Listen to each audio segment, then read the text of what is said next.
Let's continue to the next speaker of the session. I'd like to call upon the stage Dr. Tom Wolf.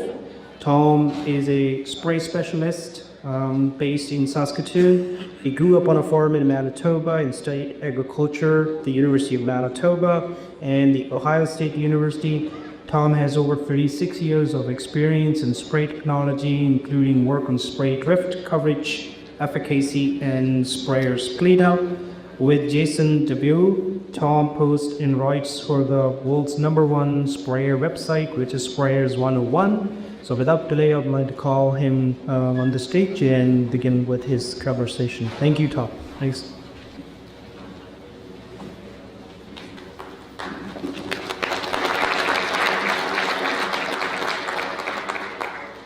Thank you, Belchi, and thank you for the introduction.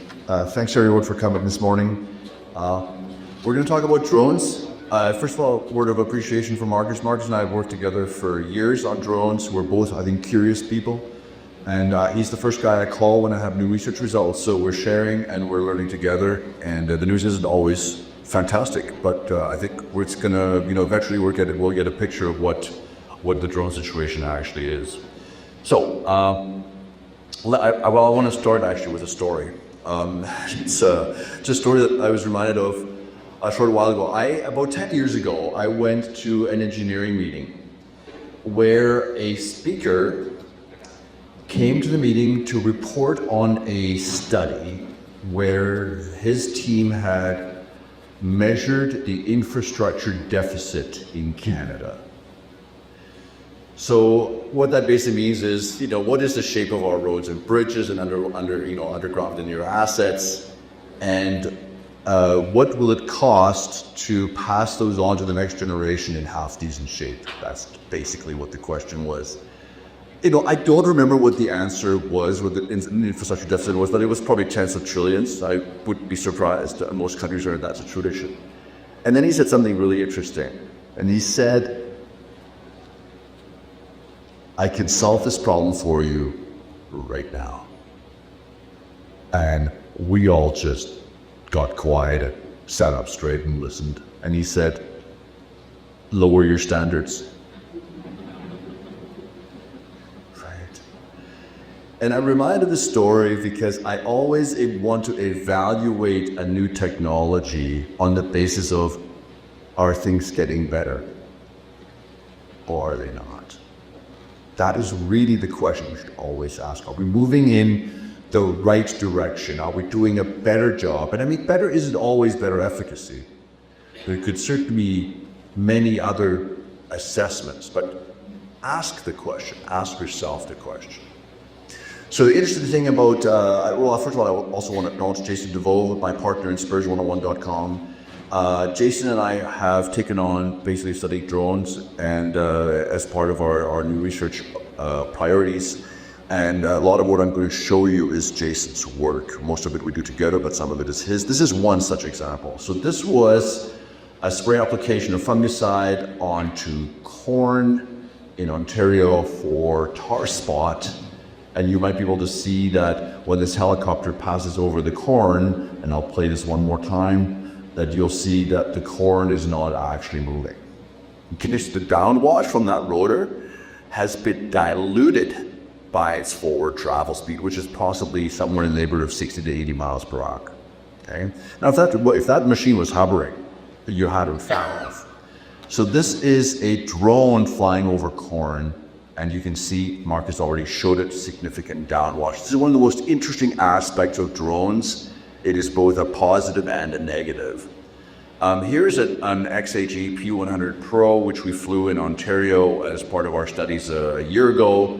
And it has a dye in it. We're doing 5 US gallons, so it's a high rate, and we're flying relatively slow, but you can kind of see that the downwash generates turbulence. And yes, canopy penetration, but also lack of uniform distribution. Right, it's kind of almost a violet strish. This is a PT50 a couple months back, just before winter in Ontario, doing a study. This one's flying 18 miles an hour for the studies we did there, and you can see that the faster forward speed. It's not ideal images, but the faster forward speed certainly did get some of the downwash out of the way before the spray deposits. So that is actually a positive thing.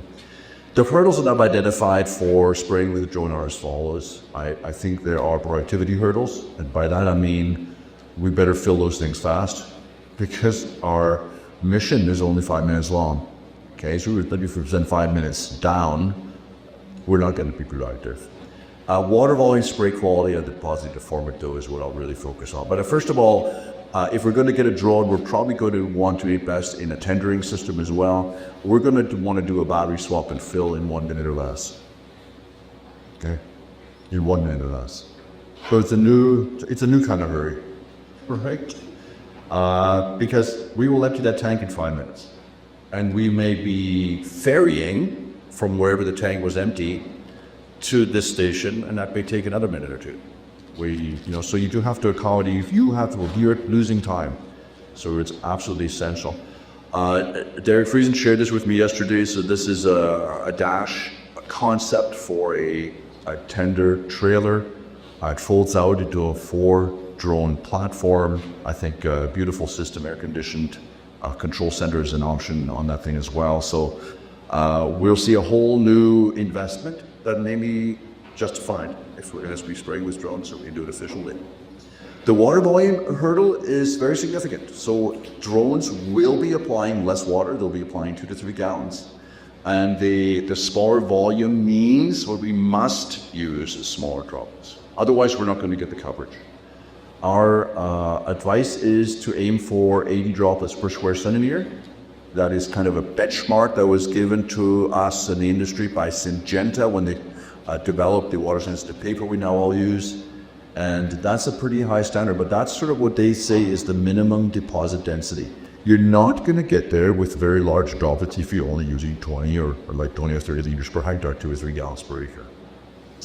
Here's an image of what about a 7 to 10 gallon per acre situation looks like in the top row. So these are different spray qualities. The nice thing about the higher water volumes with ground units is we do have the option of applying a coarser spray when conditions require them for drift control or evaporation management. And when we do a 2 to 3 US gallons per acre, we have relatively low densities, and there isn't a lot of option there for making the spray much coarser. We can go a little bit coarser, but not much, and we'll probably have to consider using more water. The spray quality aspect is, in my opinion, another hurdle. Although I love rotary atomizers, the DJI and XAG companies that are making the majority of drones we're using here are not reporting the spray quality that we need for our labels. So for example, the Garland XRT label, the one that has the drone application, is a coarse, an ASABE coarse spray requirement. And you do not get a readout of ASABE spray qualities from these rotary atomizers. They report 200, 300, 400, etc. microns. But what does that mean in terms of ASABE? We have asked DJI to clarify. We have shared status with DJI, and we're looking forward to the time that they actually report the ASABE, which is a North American, actually international standard for spray quality.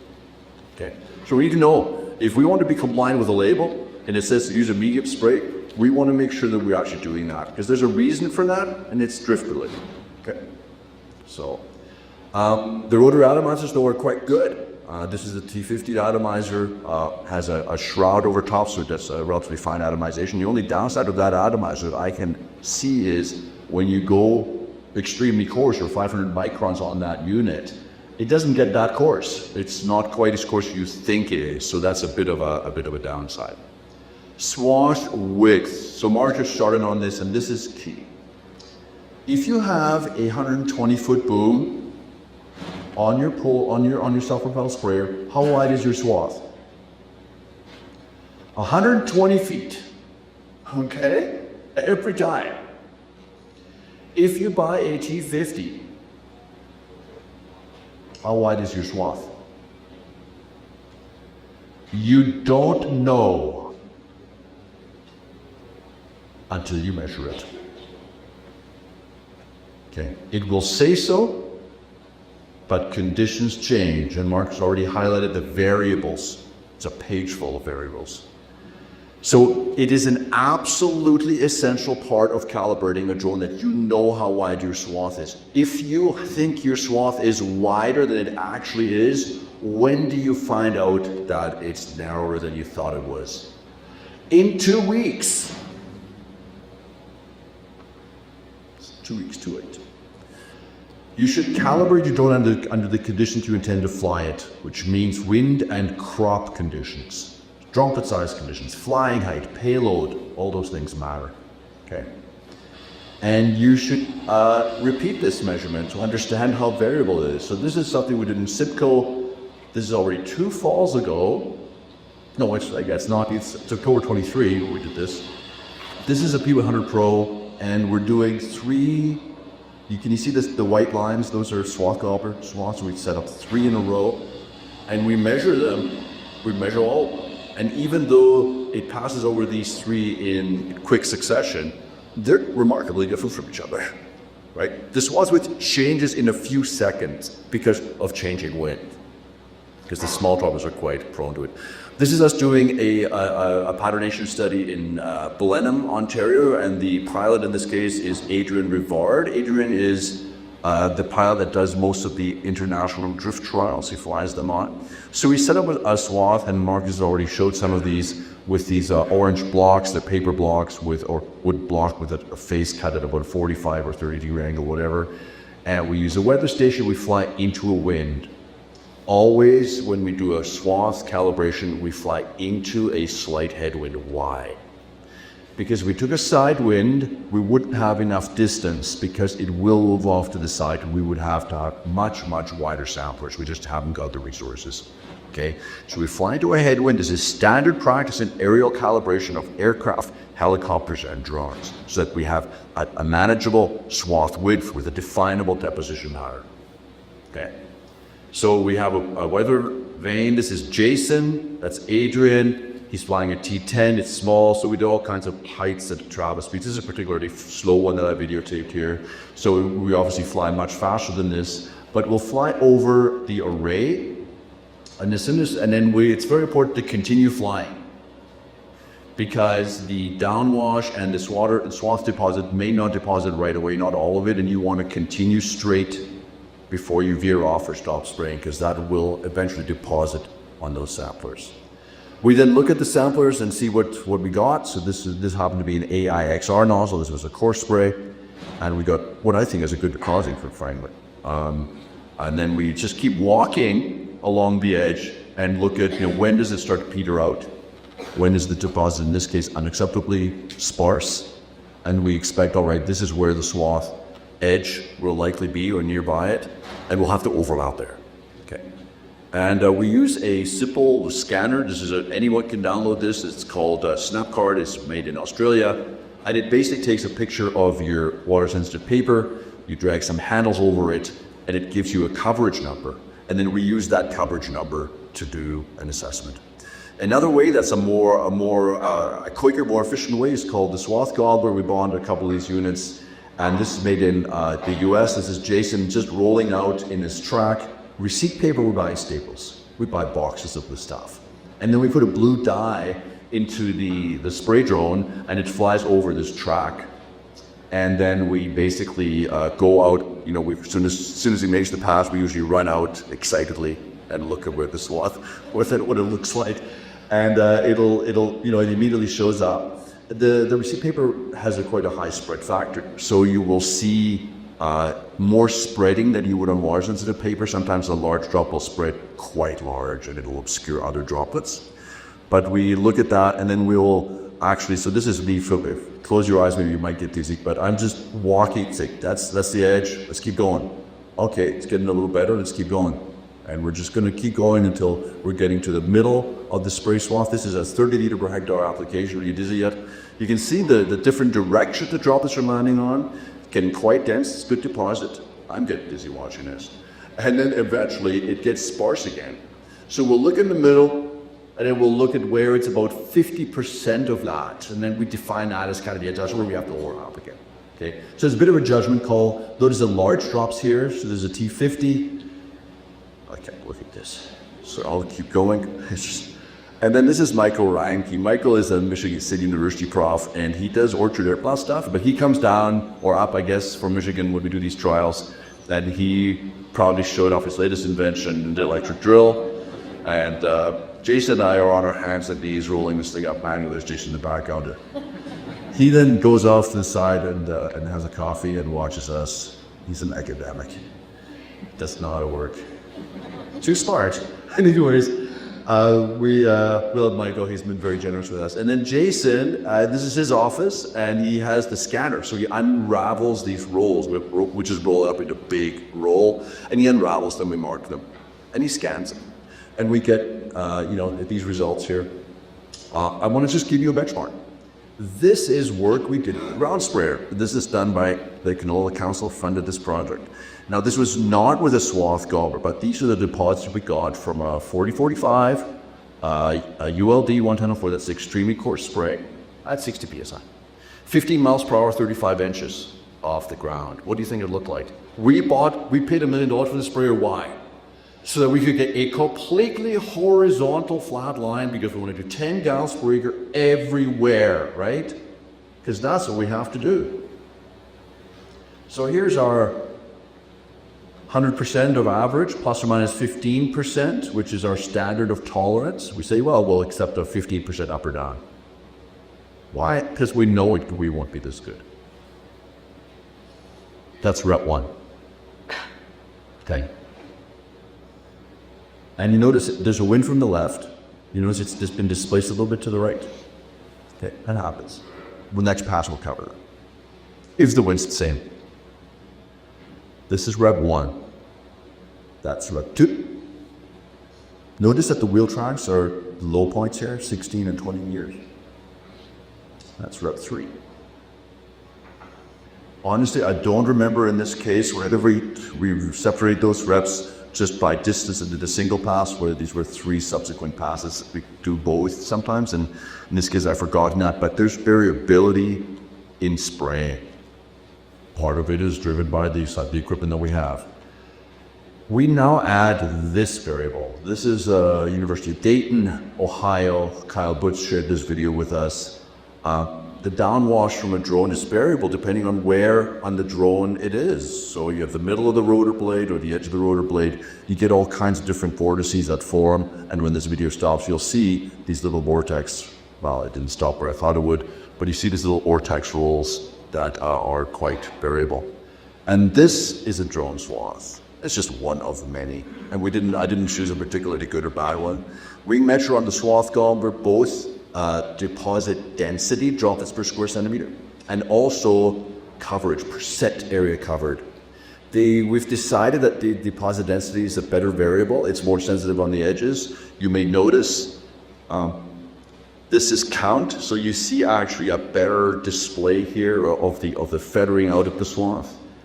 And here maybe not so much, but it's more sensitive to low deposit amounts, which I think are going to be very, very important here. This is the T-30 drone. He's flying at 3 meters, which is basically the recommended height for that drone. If we saw this, we'd say, not bad. Guess what happened? I lowered my standards.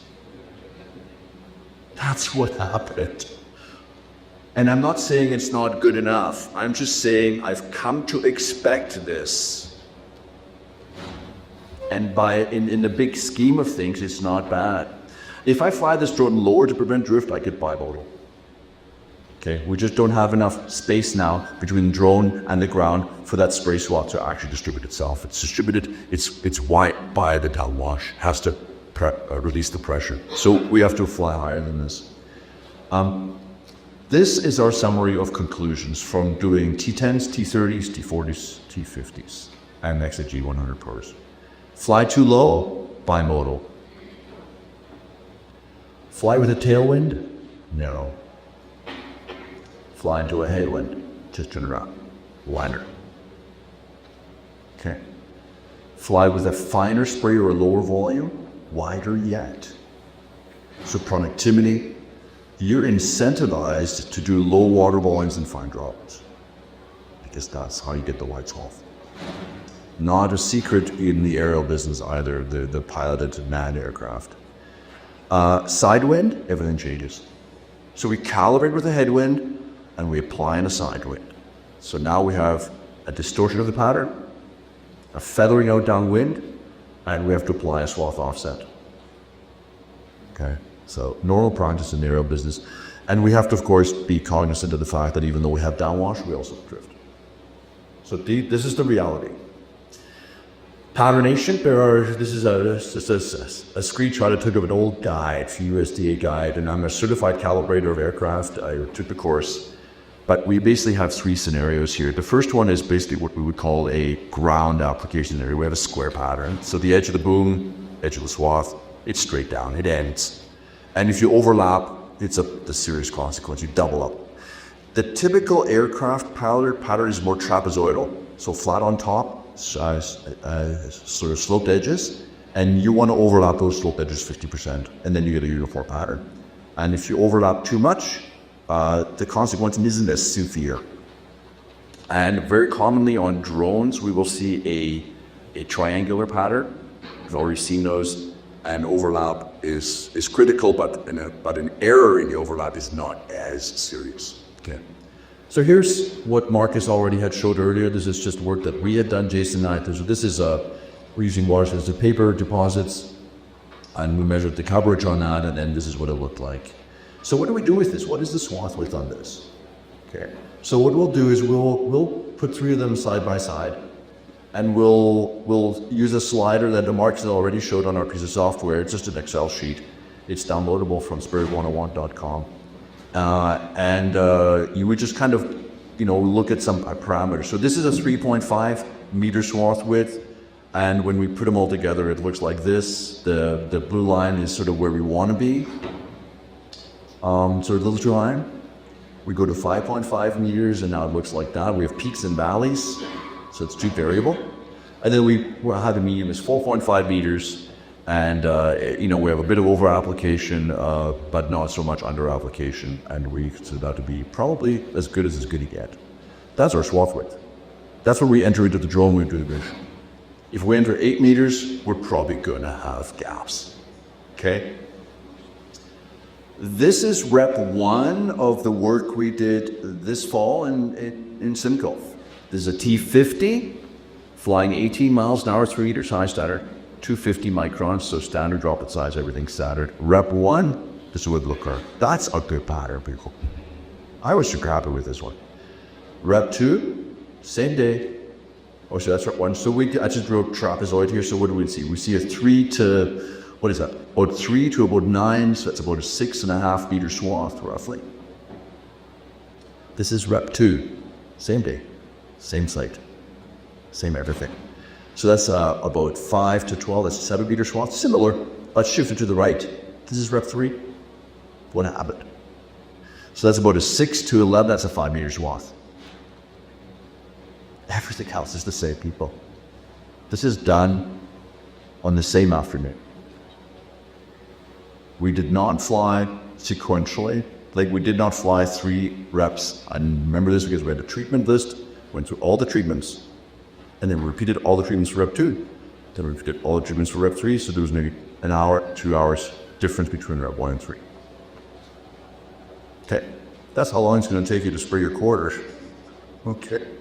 Here's headwind, tailwind. Marcus alluded to this. We flew a T10 into a headwind, turned around, flew into tailwind, did the measurements. 30% difference. Need more. Very careful. Here's what happens when we go faster, and that's all right, but the swath has widened, and as a result of that, our deposit has lowered. We must account for this, because otherwise we're going to underdose. Right? So it's not just buy it and fly it. Okay. Here's some work, some information we got from Steve Lee. Steve is a scientist at Auburn University in Alabama. He's very generous. He shares all kinds of information. He does annual clinics, so 250 people will go and share their experiences with them flying drones, because it's legal to do that in the US. So we really appreciate his sharing of these pictures. So this is imagery of at the top where we have a low flying height with a south wind, I guess, for the bottom up. And you can see some striping maybe, and at the bottom we have a high flying height. a little bit less striking, but now we have sort of this drift datch area, which obviously you can see right here, which is possibly problematic. So it's not just like that. This is another one Ishig does. This is someone who entered too wide a swath in their controller when they flew on this desiccation pass. Okay. There's some work done by Sean Askew, basically at Virginia Tech, and he had one of his grad students, I guess, try to do a border, a small border, and in the we'll start with four-wheeler. They went back and forth here, but this is the defining edge here, and they managed to turn it off pretty close. But you can even see individual nozzle drips coming here. This is dye. Then he had a kid, I'm assuming, do a boundary, and did a really good job with the boundary. And he said, okay, fill in the rest of the gap. Did a terrible job. But then he had the drone flying, and you can see that it's just difficult to tell it when did fuck the field edge.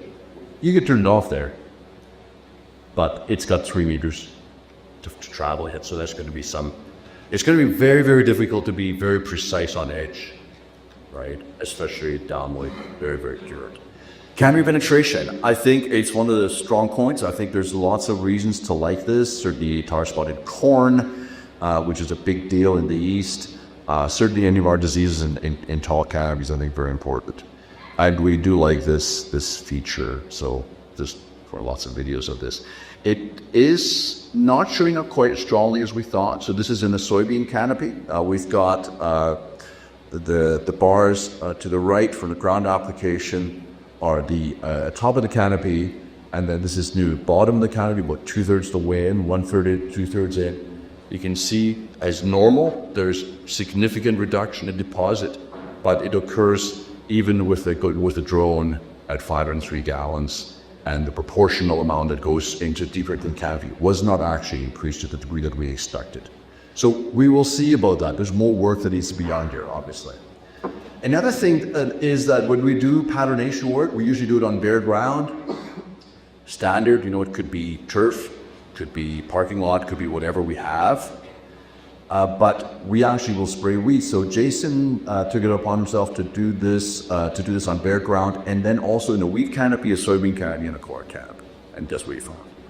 A 30% reduction in swath width in a canopy compared to bare ground. So you could do a good job calibrating. And then you do it in the field, and your swath is all of a sudden narrower. So those are concerns that we have. But we have seen efficacy, and then this just measured with yield. And I just want to close by showing you a small study that we did in SIPCO. And what we wanted to do was try to understand what we're doing wrong methodologically, why we're not capturing some of the success that is in fact being reported by users of drones. Okay, we're saying you should be seeing more striping, then they're saying, well, we're not seeing as much striping as you say we should be seeing. And here's what we did. We set up a fairly sophisticated, rigorous little display. We have the swath gobbler in the front on the left side, and then we have 3 rows of samplers. And what we try to do here was, and I don't even think I'd highlighted this, but I think I ignored that slide, unfortunately. It's hidden. But we did X, Y, Z. So we measured the deposit coming down from the top, but also underneath, both sides. Okay, we call that Y. Then we measured vertical, left and right. We call that X. And then we measured fore and aft, leading and trailing. We call that Z. Okay, so we have 3-dimensional deposit. We measured all 6 aspects and compared them on that was a day's work, okay? So this is a T50 we flew. These are the parameters under which we flew it. We try to be normal. Like we said to the pilot, please do what you think your clients will be doing. And this is the samplers facing up. This is water sensitive paper. So these are all scaled the same. So the y-axis in all cases is the same. I think top is 400 drums per square centimeter. So actually quite a lot of density in there. So this is facing up. This is what a swath gobbler would capture, facing up. This is facing down. So this is coming from the underside of the leaf. This is about, these samples are a foot off the ground. So we simulated a soybean canopy for disease control. That's what we decided to do. And really good news, I think. We do have some underside coverage. This is the samplers facing to the right. In other words, they're capturing anything that went left. So the left half of the boom went left, and the right half of the boom went right. So it comes down, and it changes direction when it hits the ground. But not only that, we also did backward facing. So we're flying towards you, the stuff on my back doesn't get anything. Frontward facing. This is now deposited by two things. The headwind to which we're flying, it's 15K, 10K.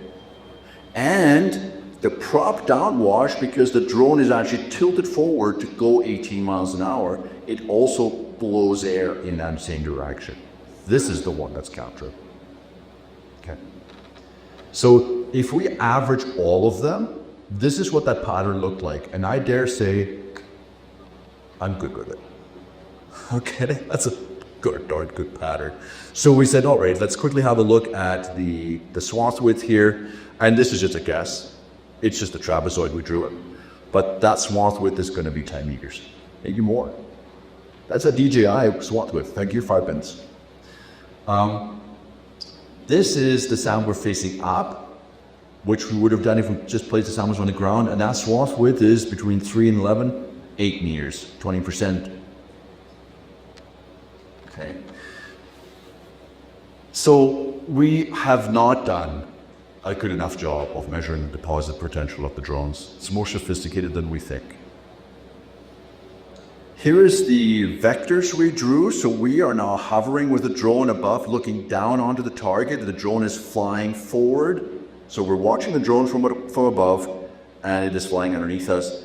The longest vectors are the deposit amount and the direction. Obviously that. You can see most of it is deposited by wind in the headwind, and some to the side as we go towards the periphery. Now we're standing on the ground behind the drone, watching the drone fly away from us, and we're seeing downward and lateral. Okay, so that is now, we're seeing at the 2 to 3 meter and the 9 to 10 meter, we're seeing that turbulence come back up. That is where the underleaf coverage is happening. It's not happening everywhere. It's happening at the periphery of the downwash. Okay. In closing, just a word of caution. We do have people on the ground.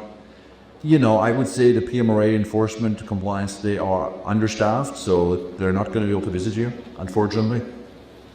But there will be incidents. And you know, I don't know. I once took media training, and I remember the scenario they gave us to learn how to talk to the media. They said, it's like the scenario was as follows. You're running a small operation, a factory, you're building something, and one of your employees is injured in a job site accident. The media puts a microphone in your face and says, why did this happen?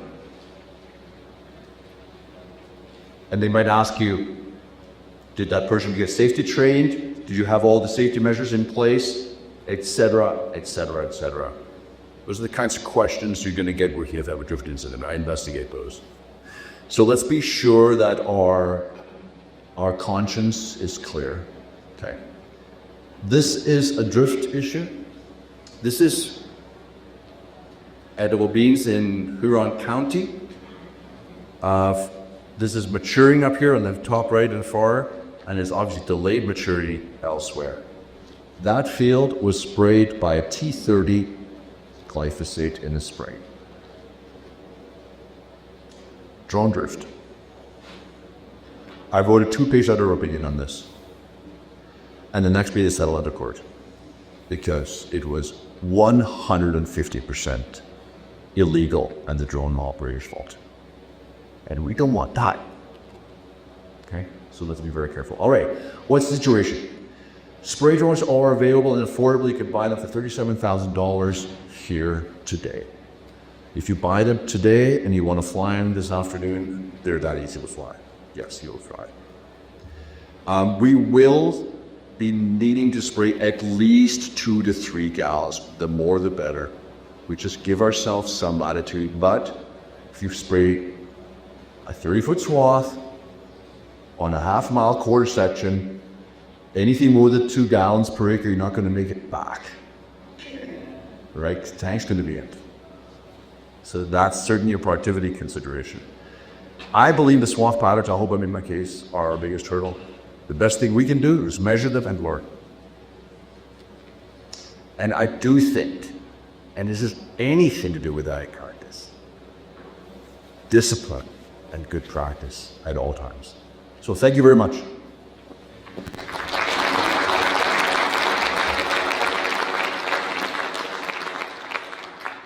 Thank you, Tom, for the presentation and all the cool information that you're sharing with us. I do fly drones and I'm an advanced pilot, but the kind of work that was being presented today, I was shaking my chair that, wow, you guys are doing a lot of cool work and a lot of research about how you keep everything in tech with drones and legislation and sprayers training and other things. We have about 5 to 10 minutes for question and answer period. I'd like to apologize that I skipped that part for Marcus' presentation, and since they work together, Tom and Marcus, I was thinking maybe we can pull both of them on the stage and we can play tag team and we can answer some of the questions we might have from the audience. So we have time for maybe 2-3 questions for Tom and Marcus. Marcus, you want to come on the stage, please? Thank you.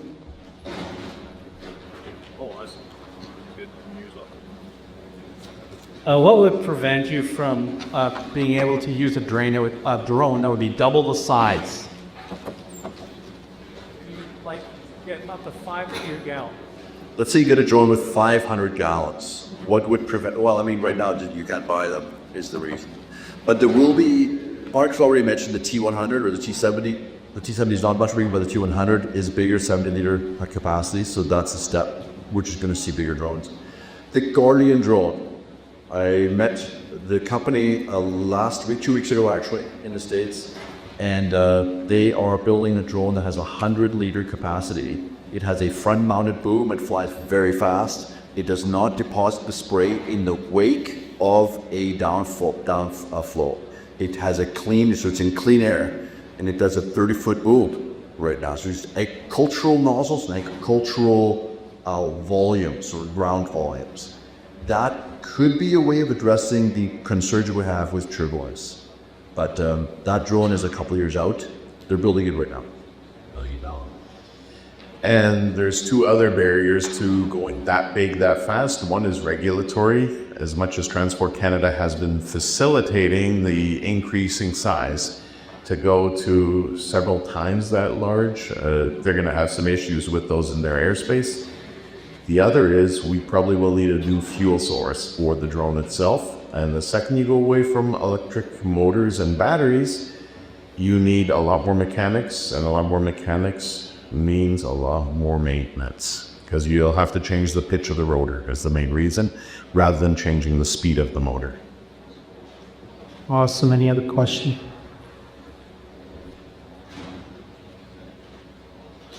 Is there much effort being put into increasing the technology with the cameras for the actual vision, the recognition of weak spots and film? Because you were saying that pixels for the cameras that you've got is not giving you a very definitive picture. Yes, definitely. There are systems out there. It's a combination of the software with the sensor. Precision AI of Saskatchewan has made huge inroads on read identification, for example. There you will see in the coming years better things like weed ID, even insect identification. It's a combination of better sensor and better software.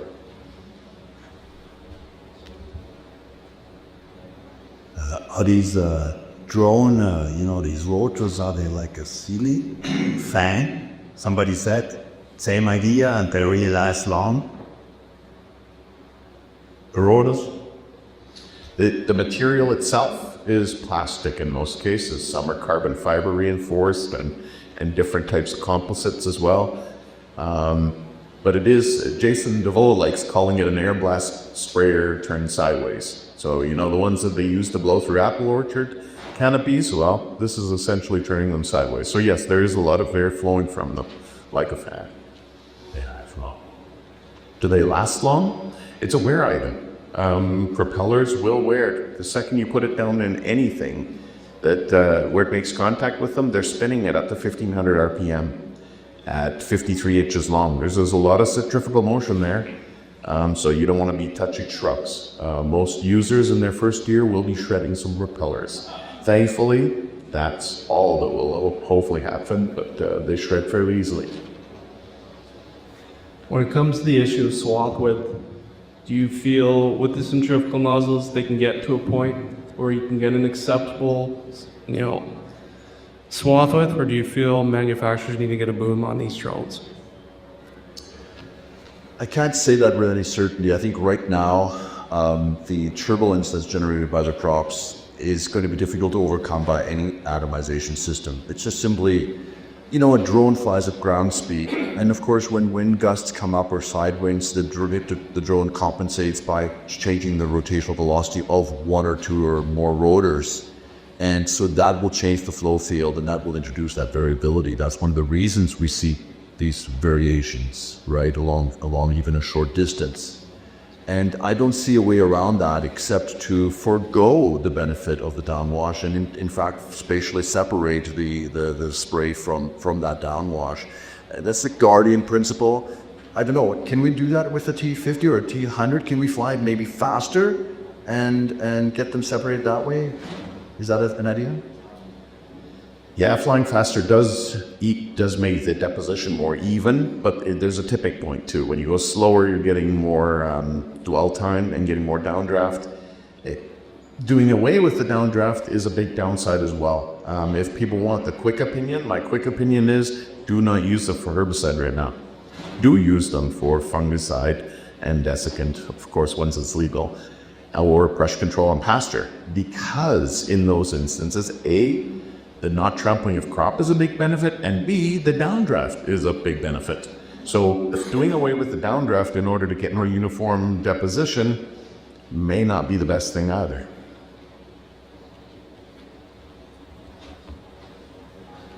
Have you guys come in testing at night? Using like a spray patterns, you'd be a lot better. Because of lighters, you feel a lot better at nights. Why? See thermal or night vision. Why would the spray powder be better at night? No, your wind's getting a lot lower. Like your violet patterns are a lot calm. The spray powder is variable because of the downwash. Not because the wind adds to that, but is not the sole contributing factor.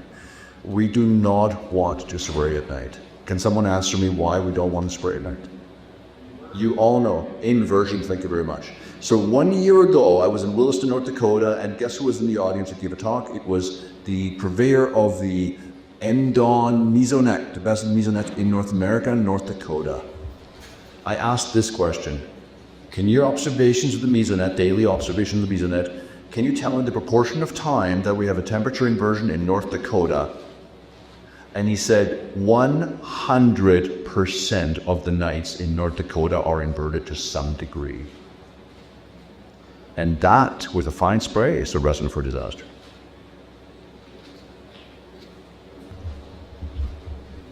Questions? Question some herbicide regulation. A recent article written by Ashley Amateur in Farm Magazine. Her bottom line or take-home note was it is currently illegal to spray any agricultural pesticides by drone in Canada. What's the industry view about that? The industry, as in the drone industry or the agricultural industry? As individuals, what people are doing about that is ignoring the law and spraying anyway. I won't say that doesn't have positive effects either. There is certainly some pressure being felt by bureaucrats to get things figured out in the coming years because of the number of people that are spraying contrary to the law. But of course, I can't condone that either. As an industry writ large, I can't say that there's much happening. Control right now is with the chemical companies to choose which products they want to have on label, and then do 3 years of work, several hundred thousands of dollars to explicitly have drone on label. And That decision, I think, is one that needs to be undone. There's other countries that are seeing this as aerial application and allowing pesticide application. I'm hoping we get to that point. The industry would do well to advocate more. Lots of lobbying efforts needed. The reason the PMRA is slow, I guess, in allowing drone application in Canada is because they determined some years ago that we don't know enough about it. And I think that was a fair assessment. They really didn't know anything about it when they made the determination. So let's learn. The US EPA has been silent on this matter. They've not made a determination. They've left it to the states, individual US states, to decide if they want to grandfather in current aerial labels, which most have done. That's why we have an application distributed by drone in the US. So we're also looking to them to see what their experiences are. We're attending these conferences and we're trying to learn from them also. I guess I would say this, that it is probably inevitable that something bad will happen with a drone application. And I don't know what that will be. I hope it's not that serious, but it's inevitable that something bad will happen that will grab the attention of someone in power. And then there will be consequences in terms of legislation or other scrutiny. And I would just prefer to avoid that situation if I don't agree.